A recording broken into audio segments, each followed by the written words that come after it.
So we've heard a lot of talks about new functionality. There's no new functionality here. This is a complete retooling of existing functionality. So it's not on Stephen's word cloud of new functions. I'm going to give a brief overview about elementary functions, transcendental functions, how they're computed in high precision. I'll try and give you some examples. And I'll outline some new work to substantially speed up the evaluation of these functions. So the first thing I want to show you is a comparison. This is not by me. This is by a team that develops the MPFR package. So basically, they've taken a bunch of different packages. Don't worry too much about the timing for Mathematica here, because this is Mathematica version 6, which is from July 2007. Actually, Mathematica is comparable to the best of these systems here, MPFR. The main points I want to point out are all of these libraries use, for the basic arithmetic, this GNU multiple precision library. For the core arithmetic, that's a multiplication, division, addition, subtraction. And you see that doesn't have any support for elementary functions. So all of these other packages, all of these special purpose packages, implement their own version. And my benchmark has always been MPFR, which is by a group of INRIA, which is an extension to the GNU multiple precision library. And it's part of GCC, actually. It's used by GCC, the GNU compiler, to compute high precision approximations when actually compiling stuff. And Mathematica is actually comparable with MPFR. What I'd also like to point out, there's this new kid on the block here, ARB, this new ARB library. And the timings in bold here are the fastest system. And what you can see is this ARB library suddenly has become 4 times faster than the GNU MPFR library. So I'm going to discuss the ideas in this ARB library, and I'm going to discuss how they've been incorporated into Mathematica.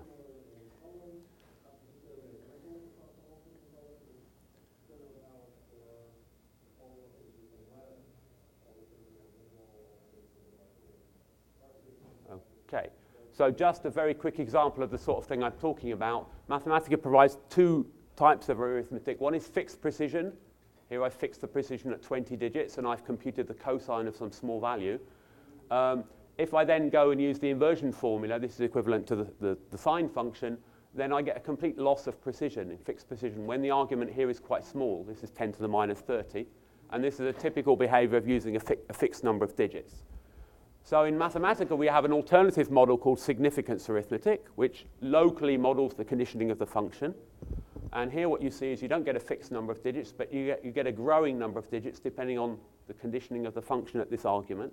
And when you invert this quantity to get the equivalent of the sine function, you get a completely accurate answer. Okay, so this is the kind of the default arithmetic that we use in Mathematica. In something like NDSolve, we'll switch this arithmetic off, and we'll use this fixed precision arithmetic, and we'll use local error estimation from a differential equation solver or something like that to control the error instead. So applications of arbitrary precision in Mathematica, well, they're everywhere. I mean, I've listed some, but they're really, really everywhere. I mean, they're used in all parts, even regions and stuff. Here's one example, that uses Reduce produces these solutions to x log equations, these root objects, transcendental root objects.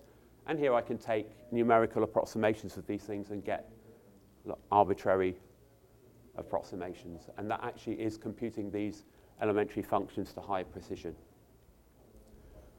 So what are arbitrary precision numbers? Well, essentially they're concatenations of integers, an arbitrary array of integers. Each of these digits in here is a machine integer. So it's an array of machine integers. And each of these block of digits represents either 9 or 19 approximately on a 32 or 64-bit machine. But basically at the heart of every arbitrary precision number is an array of integers. And that array of integers is growing and representing the number of digits that you have. And it can be arbitrarily long.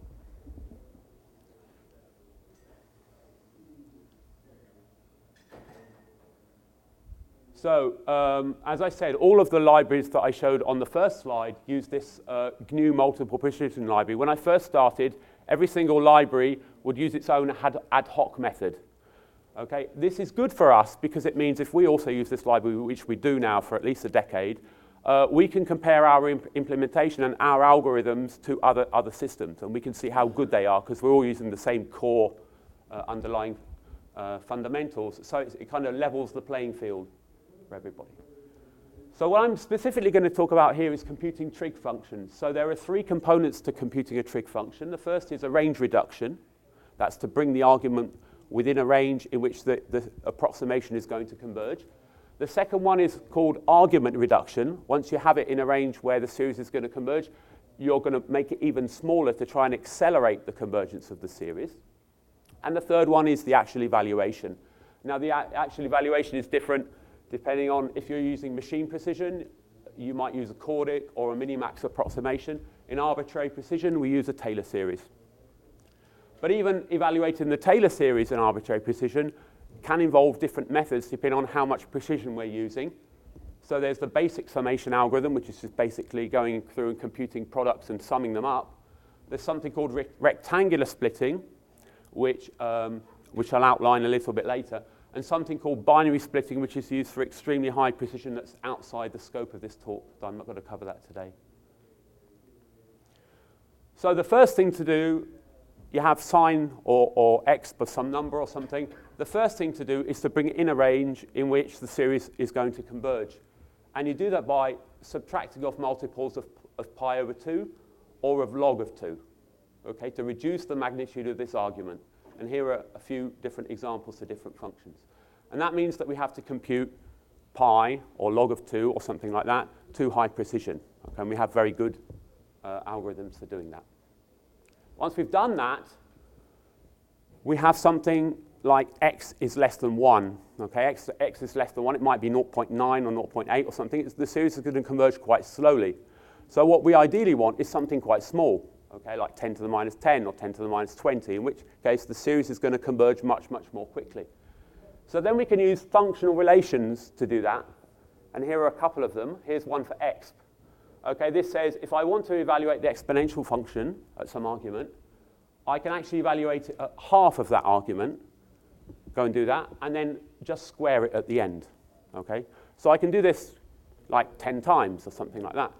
I can reduce it by 2 10 times, so it's now 2 to the minus 10, and then I just square the result 10 times, and I get back the original input. But the actual computation that's gone on in here is much, much more efficient. And some functions are computed together, like sine is related to cos, so these two functions are computed together, and sine is related to cos. So the new idea in this ARB library, why it's so fast, is quite interesting. It uses a lookup table. Okay, so it doesn't do this functional relationship, because here, in order to make a number smaller, I had to do a squaring. I had to divide by 2, go and compute the series, and then square the result. Okay? Squaring the result, multiplication in high precision, is expensive. So what if I could reduce the argument somehow without having to pay that cost? And that's what this library does. So basically, it sets up these tables. Now, if I want to knock out, say, the first 16 bits, make something 2 to the minus 16, then I need a lookup table that's 2 to the 16 entries. That's just quite a lot of storage. But I don't have to do that. I can do 2 8-bit tables, okay? And I can use a formula to concatenate those together. And 2 8-bit tables is a lot smaller than one 16-bit table. But it still knocks out 16 bits.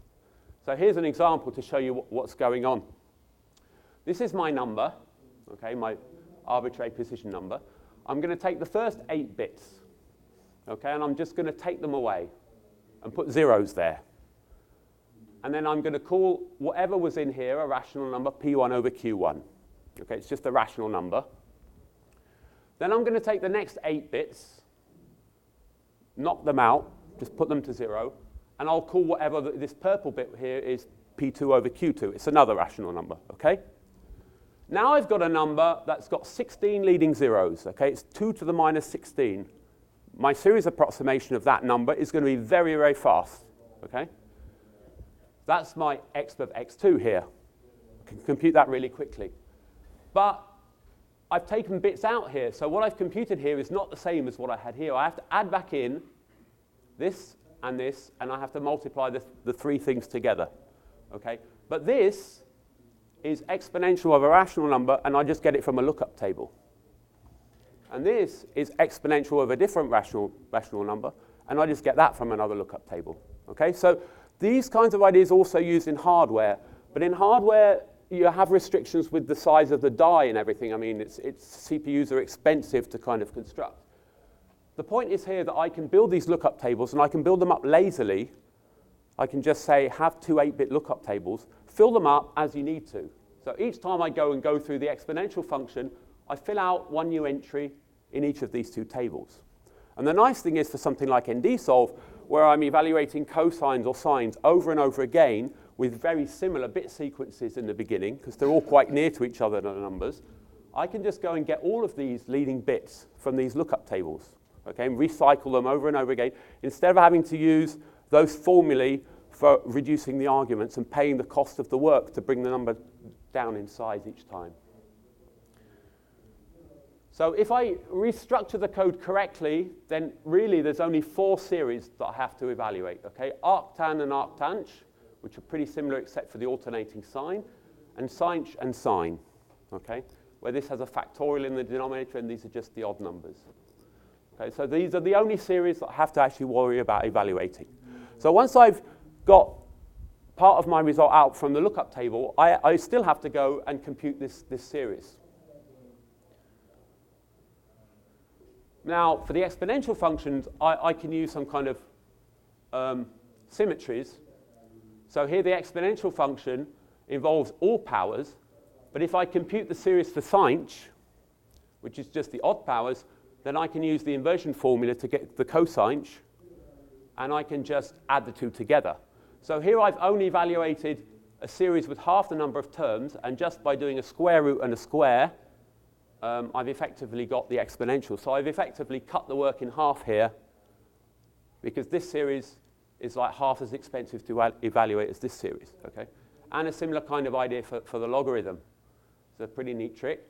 Using this identity here, we have a relationship between the logarithm and the arctangent. And here I have a series for the logarithm near 1, and I can use this series for the arctanch, which is only involving odd powers. Okay, so these are kind of tricks to kind of reduce the size and number of terms that you need to evaluate. But at the end of the day, I still need to evaluate some series. Okay, so here's a top level, just a top level implementation to show you the sort of thing that you do. Basically, you take each new term, multiply it, and divide, multiply it and divide, multiply it and divide, over and over and over in a loop, okay? And if I compare this kind of top-level implementation with what I have internally, it's more than 100 times slower. So I'll give you an indication of why that is. What's happening is I have a lot of data structures with a very, very short lifespan, okay? I'm multiplying some product, I'm adding it in, I'm creating something for the result, then I'm throwing it away, I'm adding in something else, I'm allocating memory, throwing it away. And all of the arithmetic that I'm doing is general arithmetic for floating point numbers. It has to check for overflows, it has to normalize numbers, it has to check for changes in precision, and all of that is quite expensive. When I'm evaluating the series, I know that I'm working in a really specific range. All the numbers are smaller than 1, the exponent is bounded, nothing is ever going to overflow. So the essential idea is to just make a big memory block. One big memory block, and just put all of those numbers in this big memory block and do all of the arithmetic in one memory block and just shift pointers around doing the arithmetic. And that's why this is so much faster than actually writing it in Mathematica. Because there's no data structures, there's no overhead from repeated allocation and freeing. You're not going through these generic routines to do floating point arithmetic. You're just really working at the word level and the inside of the floating point numbers. And the second trick is that even though these are scalar divisions here, divisions are more expensive than multiplications. Okay. If I take, let's take the first 5 terms, okay, and compute the least common multiple, that's this number here, and the next 5 terms and compute the least common multiple. Then I can rewrite this, which involves all these divisions, as something like this, where these are now multiplications. And only every 5 terms do I do a division, right? So now I'm using primitives from the GNU Multiple Precision Library, these fused add multiply, which are the core of multiplication. They're all implemented highly optimized in assembler. So I've transformed my problem into something which the library can do really fast, okay? Now the second thing that we didn't have before is another way to more efficiently evaluate the series, something called rectangular splitting. So it works like this. You build up a table of powers, okay? So I want to compute a Taylor series with 16 terms. I build up a table of powers that go up to the square root. The number of powers here is 4 powers, which is the square root of the number of terms in the series. And I rearrange my Taylor series to use these tables of powers over and over and over again, and I just multiply in a nested fashion by some power. And if you expand all this out, then you'll get like the Taylor series. If you call expand on this, you'll get the Taylor series, the first 16 terms of the Taylor series, right? But look, it's in that implementation I showed you, the basic evaluation, I had to do 1 squaring and 15 multiplications to do it. Here I've done 3 squarings and 5 multiplications. Right, so you can see that the complexity of this procedure is much, much lower than the complexity of doing it in a standard way. But there's a problem because this is exactly how the Arb library does it. It does it using this rectangular splitting, not using the basic summation. But we had something in the basic summation that's not here. And that is, when you're computing the tail end of the Taylor series, those terms at the tail end are much, much smaller than the terms at the beginning. They're higher order powers. And you can see them here. This x to the 8 is much smaller than x squared, because we're talking about something that has like all these leading zeros, okay? And in the Arb library, all of these terms are all computed to the same precision, irrespective of whether they occur at the end of the series or at the beginning of the series. So when I was preparing this talk last month, what I thought was, it would be nice if I could put what we have, this sliding precision, variable precision from the basic method, into this algorithm for rectangular splitting. And I'm pleased to say that I didn't think it was going to be possible, but I have managed to do it. It's never been done before, so this is the first for Mathematica. And it works like this. These terms that get successively clearer are computed with successively lower precision, okay? And because they're done in a memory block, that's just shifting pointers. I'm using less and less digits as I go along, okay? So there's hardly any overhead to do that, right? So I start from the end, I compute all these terms and this multiplication, and they're all done using much lower precision. Then I get to the second row, I raise the precision a little bit, compute this and add it to this, raise the precision a bit more, compute this and add it to this, and then finally do this with the full precision. So now let's look at, this is like the Olympics. And I guess it's like presidential elections. I need some sporting analogy or something like that, right, to connect with people. So this is like 100 digits is like the sprint final, okay? And this is like, 10,000 meters or something like that. MPFR, which is the most commonly used multiple precision library. That's the one in blue. Mathematica 10.3 is green. It's not too bad. I mean, it gives MPFR a good run for its money, even though MPFR has this rectangular splitting algorithm, and we didn't. The fact that we use the sliding precision for an inferior algorithm, but evaluated more intelligently, we're fairly competitive. And then around this region, around 1,000 digits or so, we switch to a different method.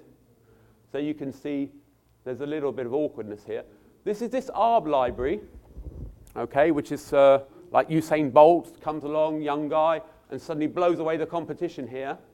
But he's not very good at long distances, so when you get to like 1,000 digits or something, kind of fades away a little bit and then just uses the other methods. Okay, and this is the new implementation in the development version of Mathematica. And what you can see is when I prepared this graph, I thought this is just remarkably smooth. I mean, it's one algorithm that's adapting through the precision. Okay, it's adapting itself. It's making it like in a square rectangular way, building up these tables in a nice, smooth, dynamic way. And you don't get any of the behavior that you get with any of the other systems. It's not switching between hard-coded values or switching between different algorithms. It just smoothly adjusts itself. And I always thought it was only really useful for like around 1,000, 2,000, 3,000 digits. Now we use it all the way down. I've completely thrown away the old code. This completely replaces it even at like 20 digits or something like that. And it's faster even at like 30 or 40,000 digits. So it's right from the very low end, 20 digits, all the way up to 40,000 digits. And it's the fastest of any system anywhere.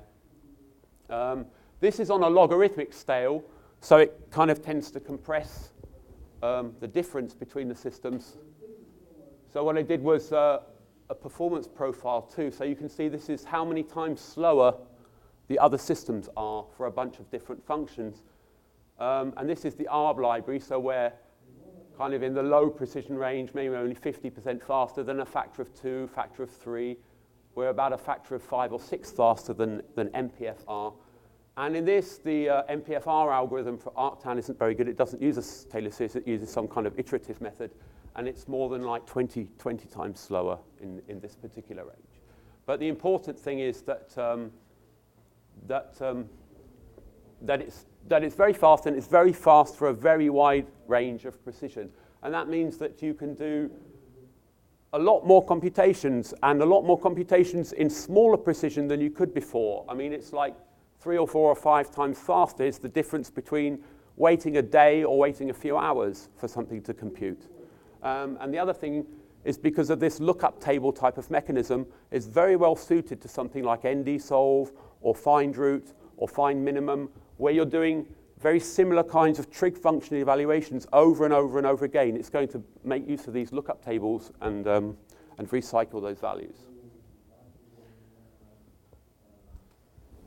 So I tried to give you an overview of the computational issues. There's been a substantial code infrastructure overhaul to try and make this. John was talking about 250 commits or something for the Git link. This is like 1,000, something like that. There's a new internal functionality. We do like range reduction, also at the word level. The new thing is to use these argument reduction cache lookup tables like the Arb library does. We use this coefficient rescaling method to reduce the number of divisions like the Arb library does. And we use rectangular splitting like the Arb library does, but in an adaptive precision fashion, which is new. It's competitive with the state of the art for low precision up to, say, 200, 250 digits. There is a little bit of interpreted overhead from using Mathematica, but used inside something like a numerical function or something like that for ND-solve or whatever, that kind of dies away. But it's the most efficient implementation anywhere in any system from around 250 to 30,000 digits. Now, it's only been like a month I've got this working, so I'm still fine-tuning like the cache table sizes and how many of them to use at what precision, that kind of stuff. And I'm still looking at bringing down this very, very low, bringing down the lower precision 20, 30, 40, 50 digits just to reduce a little bit of overhead there as well. So, and the other nice thing is that I've completely eliminated all of the old code. So this now completely supersedes all of the code that we've had before.